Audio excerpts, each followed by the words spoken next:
They will both stay recording. That would be really great. That would be great. Welcome to No Instructions. I'm Bob. And I'm Josh. And we don't have a plan. We just hit record. Yep. What you working on? I went back to the Scout Trooper and the speeder bike because I had an entire bag, not the 6 or 7 pieces like I thought I did before I went on to my very impatient next set. Nice. Yeah. It's been sitting up there in a box. Yep. Over that way. And I think I finished up my Shore Trooper model. Did you? I mean, he's like together and he has a gun and stuff. I didn't put all the stickers on him, but I don't really want to do that. I probably should. Anybody got time for stickers? Yeah. But anyway, so I'm going to start the Aston Martin. That is awesome. The James Bond DB5. And I can't wait. So if you're watching the video, check this out. Yeah, it's cool. These are the instructions. Ironically enough. But it looks like a classified document with the Division 00 insignia on it and stuff. Super cool. They went full on. Oh, yeah, it even has like a Division Q branch, Section Q. Has clearance codes and stuff. They went all out. So, it's going to be kind of loud while I get this open because it's super crinkly. So you can be a spy, an incognito, That's as right. you open your mission. Nobody will know that I have All a the secret people mission. in the coffee shop in Paris look at you. Okay, there's that noise out of the way. There's only a couple of stickers with this set. It's mainly the badges for the Aston Martin, and there's a little computer, a little radar That's cool. screen For the dash? Yeah, and then some multiple license plates. See, because It does, 'cause it flips. It flips. Yeah, that's awesome. Yeah. In case anybody is listening to this for the first time and you don't have any idea what we're doing, we make Lego kits or models or whatever we feel like doing while we record this. And Pretty great, right? Yeah, it's like a way to play, which is kind of the purpose of this. Because everybody needs time in their day to play. That is very true. Ooh, I want to read all this. It's like a bunch of pages about James Bond. So that's the expert. That's not even a Lego Ideas. Because the Lego Ideas, their instruction manuals have a lot of extra content in the front. It's really impressive. And so does that one. I didn't even think about that. I just kind of assumed it was. But Or it's the you creator. were right. The creator set. But it is an expert. It says expert on it. Yeah, anyway, so... Does that make you feel good? Totally. Because I'm going to do this, do it well. Blindfolded. I'm going to do a bag dump. Bag number 1 is very small. So we're gonna do this. Yeah. So I went to the Lego store this weekend. I saw. And this is going to be a really good post for everybody.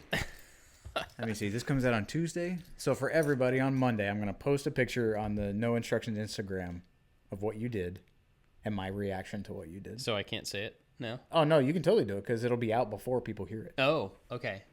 So we went to the Lego store. We had to get some tile in Louisville went up there to get a box of tile. Wait, I had opened bag number 1, and that's not bag number 1. It said bag number 1, but the pieces that it's asking for are not in there. Are there 2 bag number 1s? You're an expert now. You should just know. There's 2 bag number 2s. What? No way. Yeah. Wow. I'm confused. All right, well, I got to dig for Alt's bag 1. There's 2 number 3s. Okay. Weird. I've never seen a set with... I guess when you reach creator level, they just start throwing around numbers on bags. Like, they'll figure it out. Oh, willy-nilly. And even within this, there's 2 sub bags. Wow. Wow, there's a lot of pieces in that. Okay, so anyway, we went to... had to go up there to get some tile. And while we were up there, we figured, well, let's go to the Lego store because we'll get some Christmas gifts for family members and friends and stuff. All of those people who are not you. I totally didn't plan to buy myself anything. So we go up there. We're looking around in the store. And I see the Millennium Falcon. In the case, it's been there before. It's Oh, gigantic. but which Millennium Falcon? Because there are many. The Uber. I don't know. The what it's called. UCS. Yes. The Ultimate Collector Series. Yes. And it's huge. Yeah. It's like, I don't know, 3 feet long, maybe bigger than that. I'm not really sure. But it's just gigantic. It's like to scale the minifigs. Which is strange because when I saw that it had the minifigs, like I have a Millennium Falcon. Right. And it has minifigs in it. And you would think that is scaled to minifigs. But they can't, I guess, walk down the hallways. Right. They can sit in the chairs and things that they have in there, like around the chest set. But those things are not to scale to the space of the Millennium Falcon. Right. And this one is. That's crazy. It is crazy. And so, like, I saw it in the case. I'm like, that's cool. I've never seen it in the box, though. And I look down. It's in the box. It's on the shelf. Because the only time I've seen it before in a Lego store, they didn't have it in stock. And they said, I think I've told you this, they would get one shipment a month on a Thursday. And they would sell out of, I think he said 24 boxes before lunch. So as soon as they would come in, they would sell out. This is a $800 $800 set. And there's how many pieces? 8,000 pieces? 7,500. Okay, 7,500 pieces. That is awesome. So they had it on the shelf. And, you know, from the front, it looks like a big set. Mm-hmm. Like the normal big boxes, whatever. And so I go to pull it out just to look at it. And I pull a little bit, and it keeps coming. And I pull a little bit more, and it keeps coming. And I pull a little bit more. This thing is almost a cube. Not quite. It does look like a gigantic, It is huge. like a microwave box. It's like 18 inches deep. Something like that. I didn't measure it, but it's so big. And so I got it off the shelf, and it's on the bottom shelf. And I went to like lift it up, and the girl walking by that worked there said, "It's about 40 pounds. Just be careful." I was like, it's got like a 2-man lift sticker on it. That's crazy. It's not heavy, but we I mean, have to wear a back brace, sir. Yeah. So anyway, I like pull it out, and I'm like looking at it, everything, and people are walking by. Man, I wish that's so awesome. Look at that thing. That's so crazy. Oh, I never afford that. That's crazy. $900, you know, $800, whatever. And so I put it back on the shelf, and I'm just like, man, that thing, that's awesome. Because your first text was, "I'm thinking about doing this," and it's just like a picture of the box. I'm like, oh, that would be awesome. Yeah. So I'm walking around. The kids are all looking at sets, and I'm walking around with them, trying to, you know, trying to help them pick out their things. And in the back of my mind, just Falcon. It's just there. And I'm like, I work really hard. Mm-hmm. And it's okay for me to buy something for myself. Mm-hmm. Maybe not that expensive, but you know.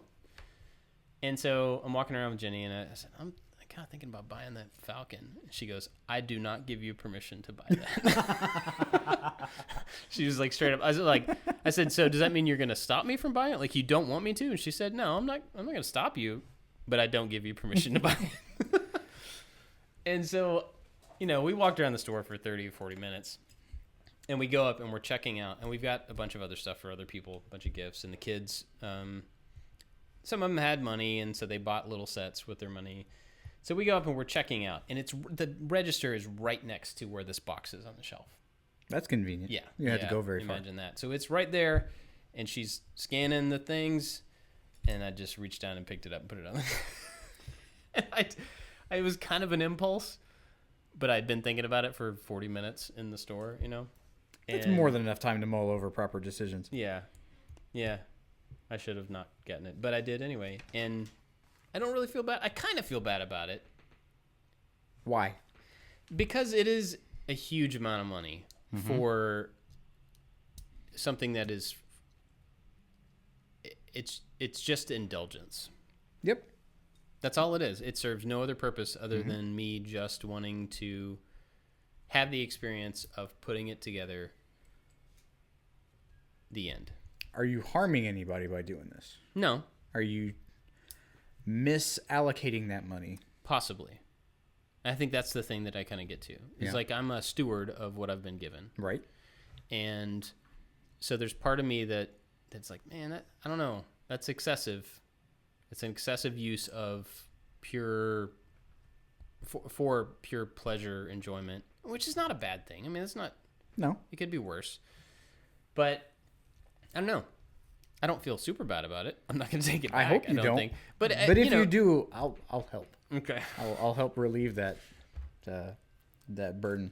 But I mean, it was interesting standing there thinking about it and being in a position where I can do that comfortably and not be like, oh man, like I'm spending this month's, electric bill or whatever. That is pretty amazing. And I'm blessed for that feeling. But it was interesting standing there looking at that thing and feeling like, yeah, I mean, I could buy that and it's not going to hurt anything. It's not going to get in the way of anything. But people walking by would be like, man, I could never afford that. And then once I did get it, they don't have a bag big enough for it. So you have to carry it through the mall, just like a dope with this giant box. Look at me! And I don't want to put it on top of my shoulder because then it'd look like I was trying to show it off. So I'm just like carrying this thing and people were walking by going, oh, look at that. Oh, man. Oh, you. Like quite a few people. Did you get a little proud? No, I was actually a little embarrassed. Really? Yeah. Because I mean, to spend money in excess is relative. I totally get that. Like, my excess is not the same as somebody else's, which is not the same as somebody else's. And people spend money on stuff all the time that seems excessive to me. And so I think part of it, walking through the mall and people seeing that, it was probably excessive to them, and that embarrassed me a little bit. I'm not saying it should have. I'm not saying that it matters. I don't care what anybody thinks of me, or I'm responsible for my own spending and my own making my money and all that stuff. But it was just a little weird because it felt like, so like if I go into the Apple store, which is right next to the Lego store, if I go in there and I buy a computer, I don't walk out holding the computer. I walk out holding an Apple bag that says, you bought something in there, but it's a utilitarian thing. It has a purpose. Even if it's just something for enjoyment, it's concealed within, like, you can mask your vanity. It's not vanity. It's like you can mask your spending without even thinking about it.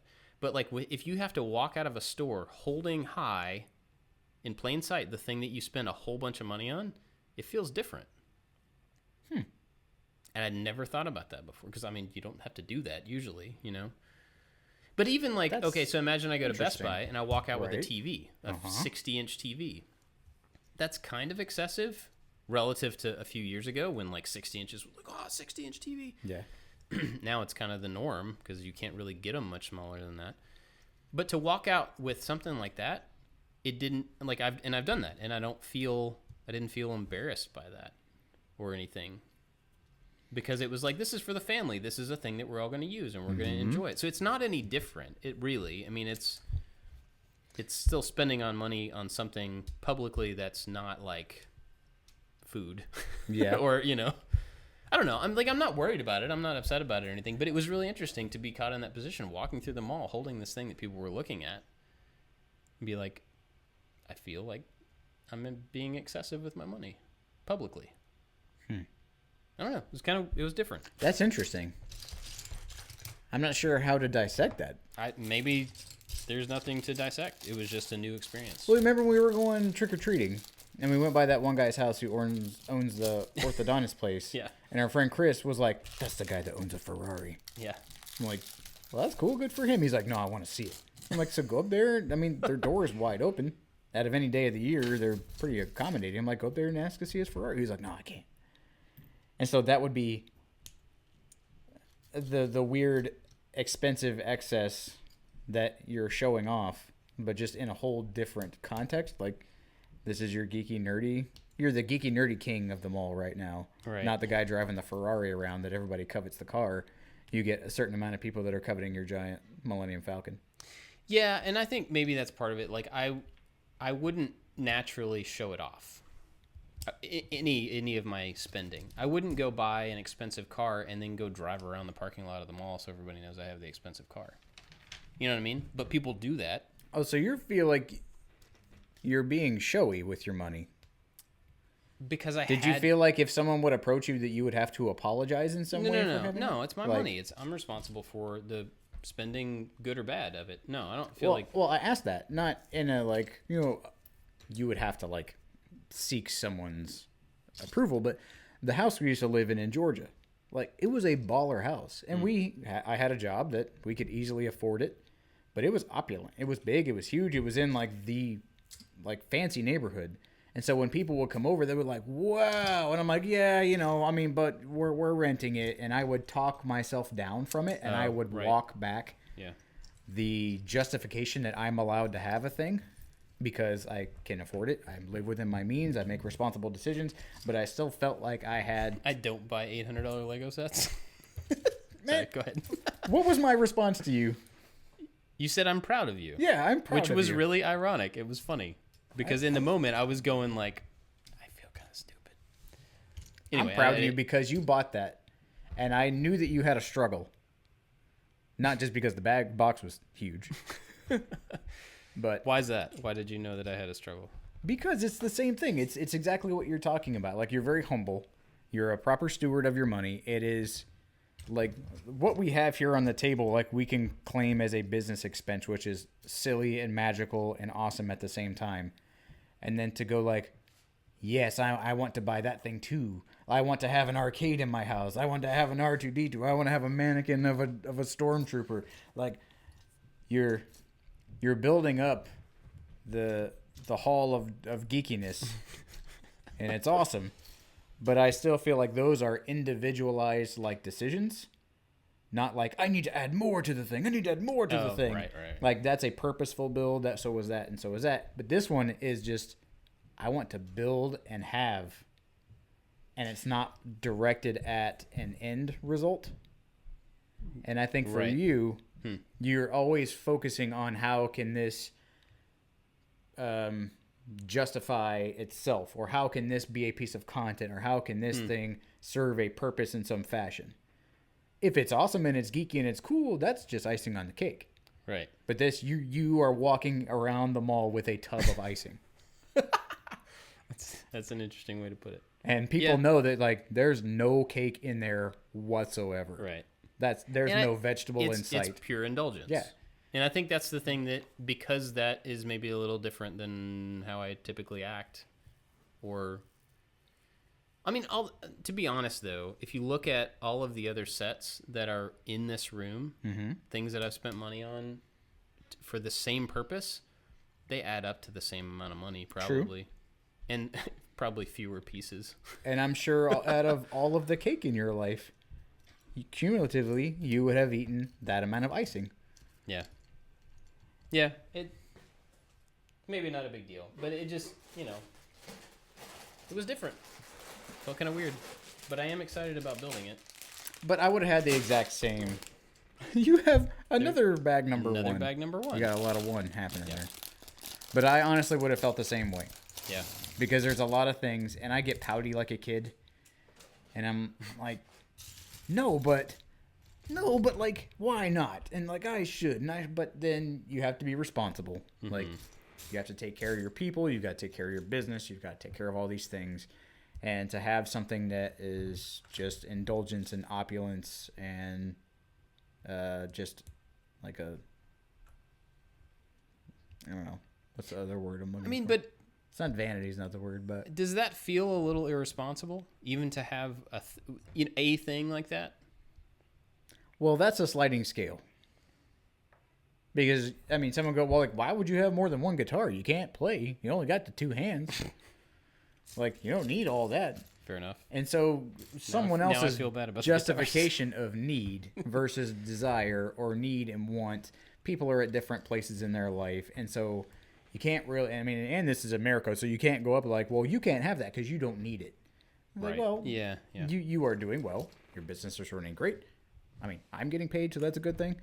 Like, buy what you want to buy, and if it makes, there's no reason you shouldn't be happy.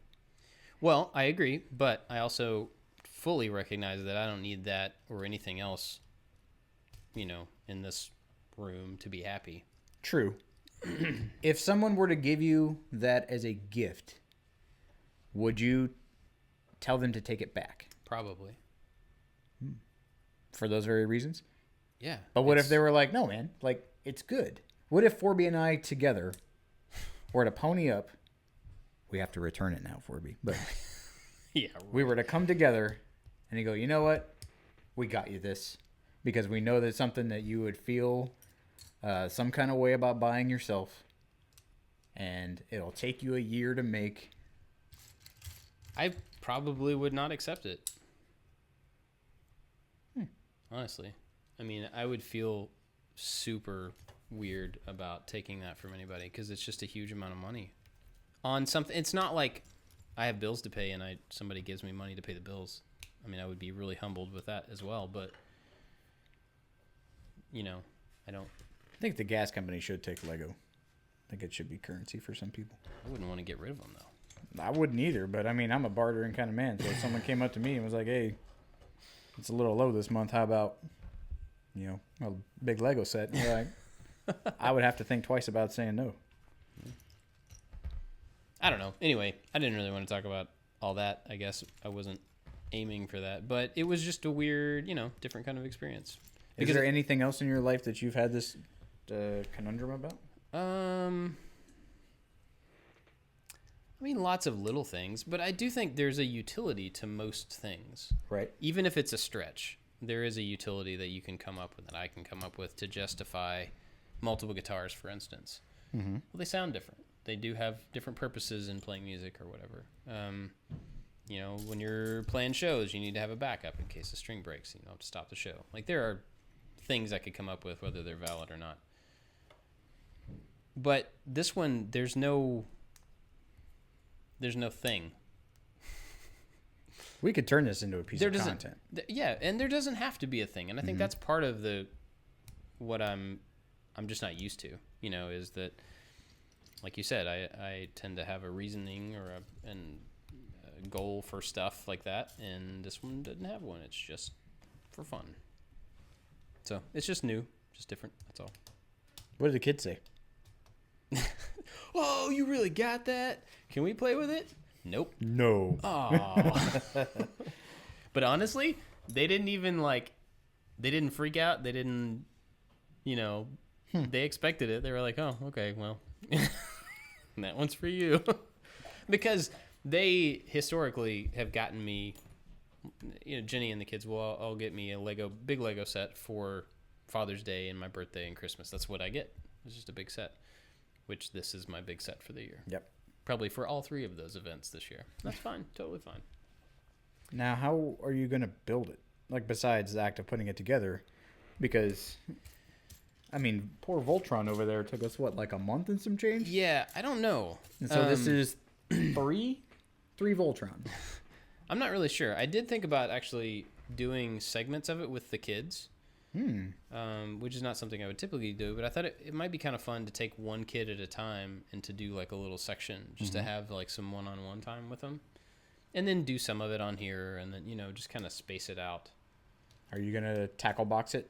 Are you just gonna, like, if you were to put it together, and then if you were to, are you planning on taking it apart again? I don't know, because some people will like very meticulously organize it, put it in different kind of parts bins and tackle boxes. Whoa, so they can keep things all together in case they did want to do it with like a friend, or if you wanted to build it individually with them, you could have. So you'd take it back apart into the individual bags? Not into the bags, into storage, like those Harbor Freight little like parts containers with little cups and stuff. Huh? I don't know. Maybe. I don't know. I hadn't really thought about that. I feel like if you're gonna put it together, you should show it off somewhere. Maybe we should hang it from the ceiling in here or something. Reinforce the ceiling to hold the weight. Yeah. I don't know. I honestly haven't even gotten that far with it. I could put lights and stuff in it. Ooh. See, there's content. Right? Make it controlled by our little Amazon person. Mm-hmm. I don't know. It looks like dinner's ready, so I'm going to have to tell him to go ahead and start without us. Without me.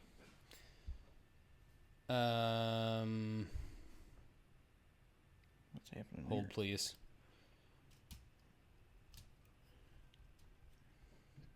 Daddy's justifying opulence. Give me a minute. I'll be up when we're done. Okay, sorry. Anyway, what else is going on? We got my son a bearded dragon. Saw the video. Yep. Tell everybody how you did it. I thought that was pretty clever. So we had to sneak everything. Actually, it really wasn't that difficult to sneak. he was on the computer doing some of his schoolwork, and then he asked me if he could watch like he likes watching video game walkthroughs. So he was on the computer with his back turned, and I could pretty much do whatever I wanted to because he's so enthralled. And so we snuck in like the glass, what's the thing called? Like aquarium, but it's not an aquarium. Is it? Terrarium. Okay, so it's a glass box that the thing's going to live in. Like all the stuff, the lamp, all that. And took it downstairs and set it all up. And then we got it this weekend because the pet store had a coupon. Oh. So it's cheaper this weekend. Sweet. There you go. Yeah, so she went to the store real quick, got it. Again, like walked right past him, and he was so enthralled in what he was doing, he didn't pay attention. So we put it all downstairs, got everything hooked up, set him on his little log thing, and I took a video of him, and we fed him some crickets. So he was like annihilating these crickets. And my son has been obsessed with getting a bearded dragon for a while. He's wanted a pet of his own. Like we have a dog and we have the hedgehog, but those are, I guess, family pets. And so he has wanted something that he can take personal responsibility in. And I like that idea. Yeah. So we went ahead and did it. But I took a video of him just like, of the lizard eating a thing. And then I panned around his room, like with his bed. And Tiff was in the shot. And then I told him to get off the computer. And then we were hanging out. I'm like, oh, hey, my friend has the bearded dragon too. And he sent me this video of him eating the crickets. He was like, oh, I want to see. He's like, I want a bearded dragon so bad. He's like, I want to see. And so he sat down. And then he saw it pan around to his bed. And saw my wife in it, and then he put two and two together and had the reaction I've never gotten out of him before. Yeah, it was a pretty uncharacteristic. It made me very happy. Good. How's he been with it since he got it? Dude, he is meticulous. It is working out. So there's a thing that, I mean, I'm completely oblivious as to lizard care, but I figured you just put them in the heat, give them some crickets, and then they eat it, and then they just exist. But my wife has done a lot of research. He has done a lot of research himself and found out that if you leave the crickets in the terrarium while the lizard's trying to sleep, then the crickets can like pick at him. Ooh. And so he took that as the crickets are eating him and can kill him. Oh. And I'm like, I don't think that's right. Yeah. But again, I have zero knowledge, so whatever. And so I was watching TV last night, and he comes up. He was like, Dad, he's like, there are 2 crickets in there. He's like, we need to get him out. I'm like, buddy, I think 2 crickets, I don't think that's a big deal. I mean, but I don't really know. He's like, no, we have to get them out. And he's like legitimately worried. So I get down there and I only find 1. And I help him get it out, put it back in a little, because now he has to care for crickets too, because they have to be alive. So he's got to care for the lizard and the crickets. So he puts the cricket back in the thing. And I'm like, buddy, I don't know the other one. And he's like, it's inside the log. Because the log is arched and it has a little branch that comes down, and that branch is hollow. He's like, it's inside the hole. But the hole doesn't sit flush against the floor. So it looks like a little like pipe kind of coming down. Like it's hollow on the inside and something could crawl in. He's like, it's inside there. I'm like, well, buddy, if it's inside there, it's not coming out. Which, again, I just want to go back up and finish my show. Don't know. I have no idea if any of this is true. And he's like, no, we have to get it out of there. It's going to attack him. I'm like, good grief. Killer crickets. So it's like midnight. Dang. And he is super attentive to this thing. So I open up the thing and I try to pull it out with some tweezers and I can't. So I just like jam the tweezers in there and try to crush it and kill it. So it will definitely not come out. I'm like, all right, everything's fine. It's dead. Go back to bed. So I went down this morning to go check on him. And he had taken these little canister things he has from some kiwi crate, opened up the terrarium and put these little clear canisters at the bottom and like made a little trap and a little cover to that little piece of the log so that it definitely could not get out. Huh. Clever. It was extremely clever. And it was caring. And he took it upon himself to solve a problem, which are things that we have been talking about a lot lately. And I was wondering, I'm like, I wonder how this is going to go. And I looked at that little silliness. I was like, that is so much attention that you gave to solving that problem. And so much caring you gave to that goofy little lizard from the threat of a tiny little cricket that you put forth that much effort into it by yourself. And I didn't even know it. Interesting. And I was really proud of him right there. Yeah. And so I hope that this is kind of the benchmark for what's to come with him. And we made it very clear, like, this is your pet. If you want that thing to live, you have to do these things right. And he's been reading up and he has cared. a lot more than he normally cares about things. And, That's awesome. yeah, I was very proud of him. Yeah, it'll be interesting to see like what else that plays into as far as like if he transfers some of that to anything else or It's just lizard based. My caring does not go past reptiles. That's right. Sorry, people. Have the other kids interacted with it, and how does he handle that? Like, is he the type that would get possessive about it and not like nobody could touch the lizard? Well, he's not even allowed to handle it yet. My kids I guess there's some kind of, not really quarantine, but like it needs to get used to its thing, and then you can like pick it up. So he's been counting down the hours until he's allowed to hold it. Oh wow. And so Isaac and Elizabeth want to go in there, and they're excited about it too because it's something new. He's like, "Okay, come on out, time to go." And I'm like, "Why? Why can't they do it?" He's like, "They need to leave him be. They're up in his business." And like Elizabeth's tapping on the glass, and I'm like, "Buddy, they're excited about it just as you were excited about it." And so, Totally. I'm gonna say he's being possessive, but again, I think it's all right because he cares about it, and I don't know if he's being selfish or if he's being protective. Yeah. I can't tell yet. But I'm proud of my little guy. Yeah. And now your son can be a little bearded dragon lizard babysitter. Yeah. Yeah. Thanks for that. Yeah, my oldest has been asking for one for years because my aunt used to be a teacher and she had one in her classroom, and she would bring it home for vacations and when school's out and stuff, and so he would always go over there and get to play with it. Has always wanted one, and it's a pretty cool animal and pretty easy to take care of from what I understand, but it's just like another thing. It's just something else to make sure is covered when we travel, another animal. So I don't know if we'll ever, I'm sure we'll do that at some point too, and I went, just dump some crickets in there, and that's where he schooled me on, I guess, the violence that the crickets can instill. And then I thought, well, I can make a cricket dispenser. Yeah. And I can make a little round, like, slotted little gate that a stepper motor could just turn, and it'll, like, rotate a thing to another open section, and then that cricket could get out. It's like a little cricket airlock. Yeah. And it'll just dispense or just let the crickets free to their demise. But how would you get the cricket to go in there? How would you know if one was in there? I would have to trap the crickets in the cricket dispenser before we left, set it up in there, and then on a time schedule, it would rotate to like a little door would open. I got it. Or rotate to an open section, and then they could just go out. All right, so you have a separate little cage or a separate little area where the crickets are. And you have an Arduino-controlled catapult with an IR sensor. Okay. So when a cricket, if the time is right and all that type of stuff, and a cricket walks in front of the IR sensor, it just flips it over the wall into the thing. Or the trap door. You could do trap door too, so they don't jump over the wall inadvertently. They do. I had to cut a piece of MDF because we have a 40-gallon tank. Ooh. I guess it's a tank. It's a big one. Well, the pet store had a thing that you can get. It's $1 a gallon for a tank. So the thing costs us $40. Yeah. But apparently he's too small for it, so you have to section it off, which again I don't understand. He'll get lonely, get lost. Yeah, apparently. So I had to cut a piece of MDF to like wall off his little area. But there's a little gap at the top, so some of the crickets are smart and they'll scale the wall and hop over to the free side, where there's just nothingness. But they're alive. No man's land. Nothingness. I've been thinking about getting a fish tank again. I used to have big tanks.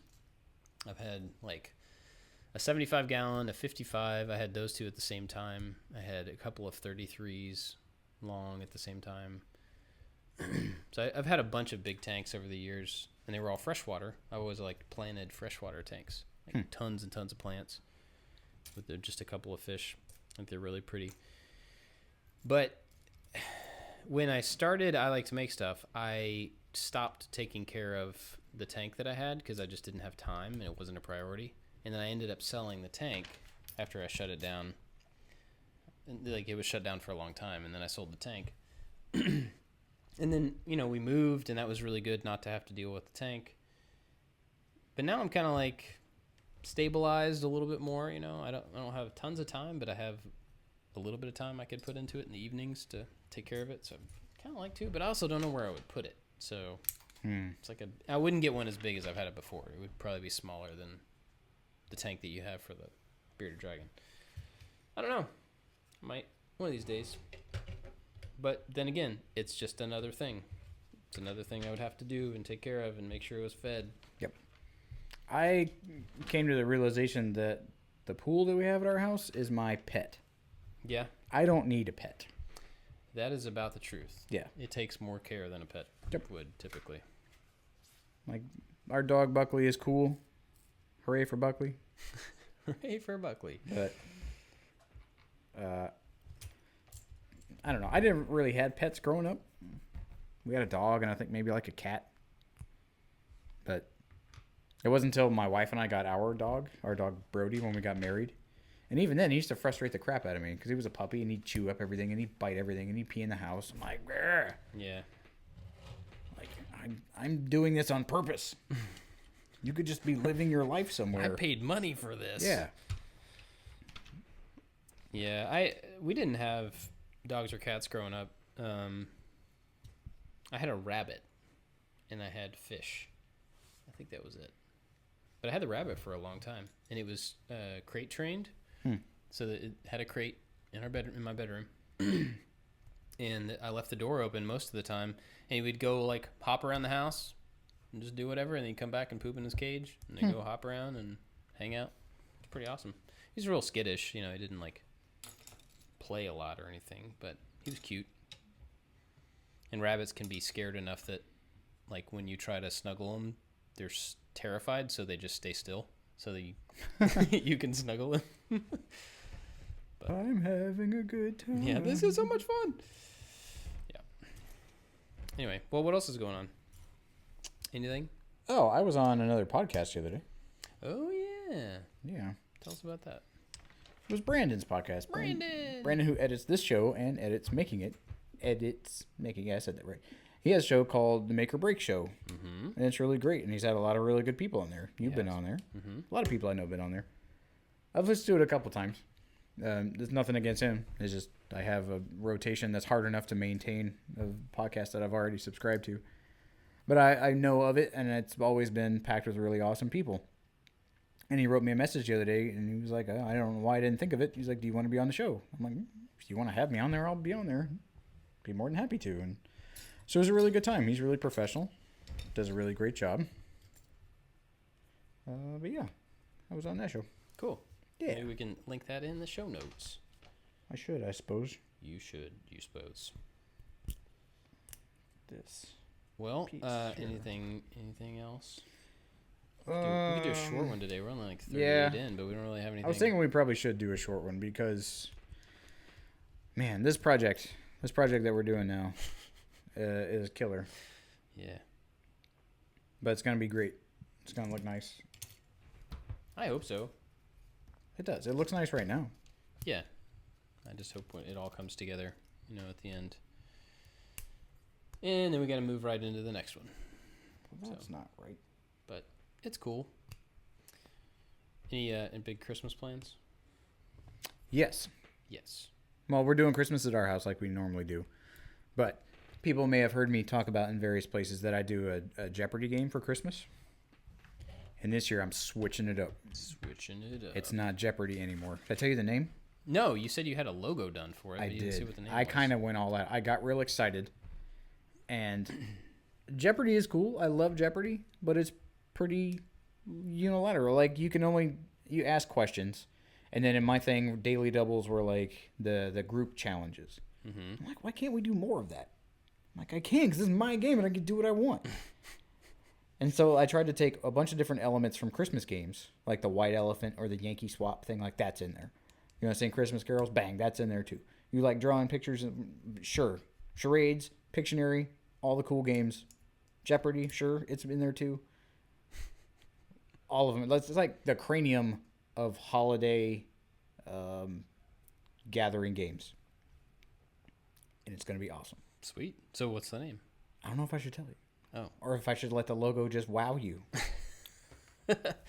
Are you happy with the logo? No. Oh. It was on Fiverr, and it was someone's can thing, and I had unlimited revisions, and I think I went through 2. I went, you know what? This is fine. It's good enough. Whatever. This is silliness, so stop trying. But it's pretty cool.